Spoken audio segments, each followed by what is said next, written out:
Grabe, inuubos na yung bakal nitong footbridge. So, unti-unti nang kinakahoy at pinagbebenta. Grabe naman ito sa may road 10. Instant bahay sa bangketa, di aircon pa. Kalsada at bangketa, tindahan, parkingan at sampayan pa. Magandang araw po sa ating mga kababayang OFW at Filipino immigrants sa iba't ibang sulok po ng ating daigdig sa ating mga batang Maynila.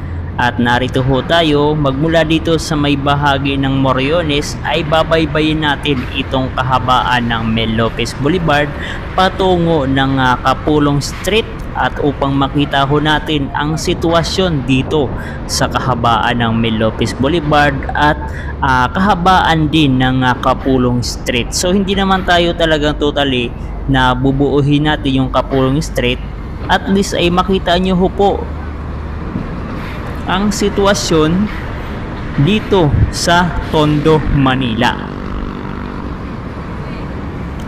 Ilang bahagi lamang ito ng Tondo, Manila ang ating babaybayin at ipapakita sa inyo ang sitwasyon. Sa ngayon mga kababayan ay wala naman ho tayong nakikita na napakaraming mga basura na nagkalat dito sa kahabaan ng Mel Lopez Boulevard. Ito yung sinasabing Road 10 na kung saan sabi ng ating mga kababayang motorista ay nakakatakot na dumaan ho dito. Uy, grabe, umabanti pala ito. Ayan o. Nakakatakot daw dumaan ho dito kasi nga ang dami mga sumasampa sa truck dito, nangangalakal, tapos minsan nangunguha ng mga gamit. Ayan po ay unti-unti nang kinakalawit ni Manila Mayor Isko Moreno Domagoso. So ito na yung mga kababayan, yan ang sitwasyon.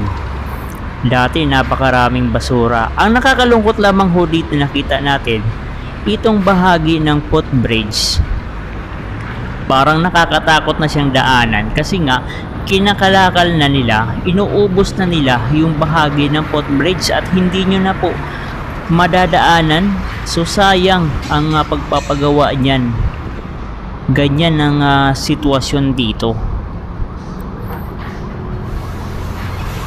Grabe pala dito kabayan, no? Ang dami ring mga ay si kuya pala gumagawa. Akala ko nangangalakal na si kuya. So ito, yan mga kababayan, dami rin nagkalat ho dito, no? Pero hindi siya sobrang dami kasi nga unti-unti nang inuubos.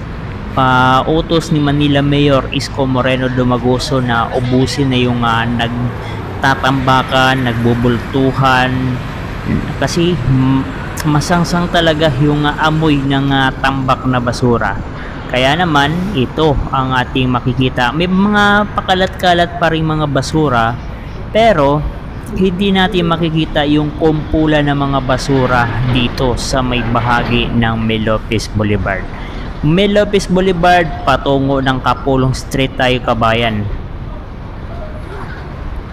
So ito ang sitwasyon, no? Yan. Ang sidewalk naging parkingan, tambakan, yung iba naging tindahan, parkingan. Yan ang sitwasyon ho dito. Grabe, ito pala yun kabayan, no? Madami rin mga nagkalat na basura.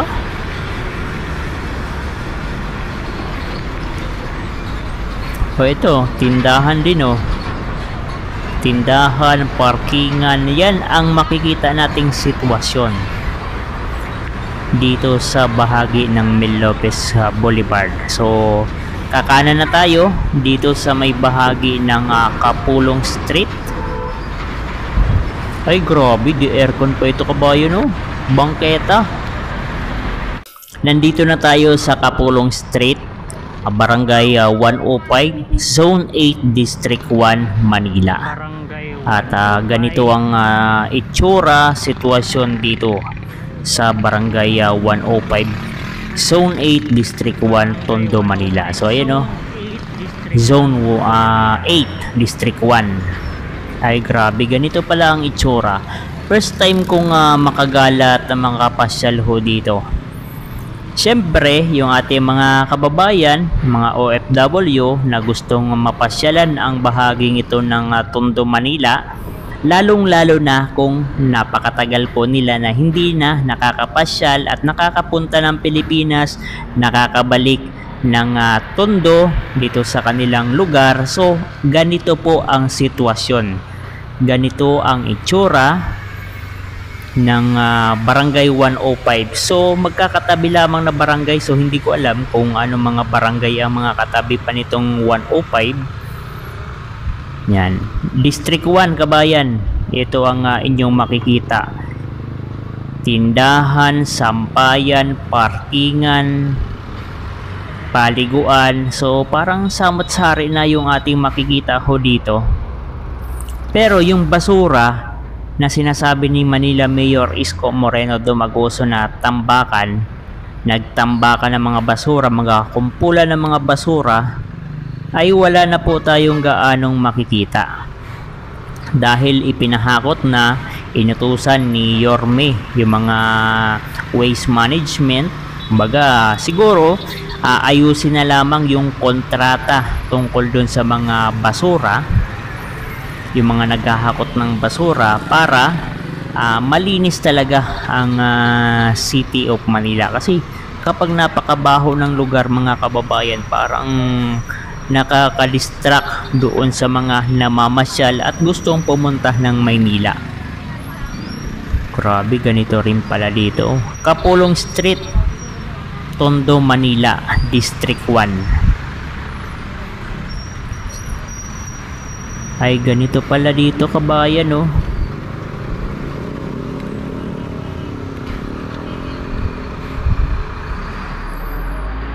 Marami pang mga lugar dito sa Tondo, Manila o dito sa Manila ang dapat nyo pang puntahan, pasyalan kabayan. Kasi nga, ang mga alam lang natin ng mga lugar, lalong-lalo na yung mga batang Maynila, akala ho natin na sila ay laging taga Maynila, napupuntahan nila yung mga lugar sa Maynila.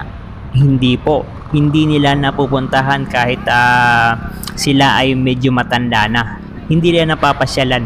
Kaya sa pamamagitan ng video na ito ay makikita nyo ang iba't ibang lugar dito sa Manila.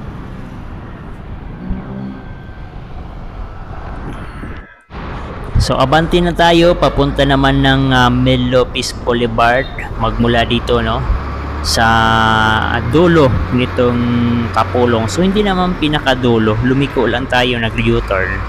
So at least makita ng ating mga kababayan ang sitwasyon ho dito. Ayan, no, mga bangketa, parkingan, ano pa ba, tindahan. So halo-halo na.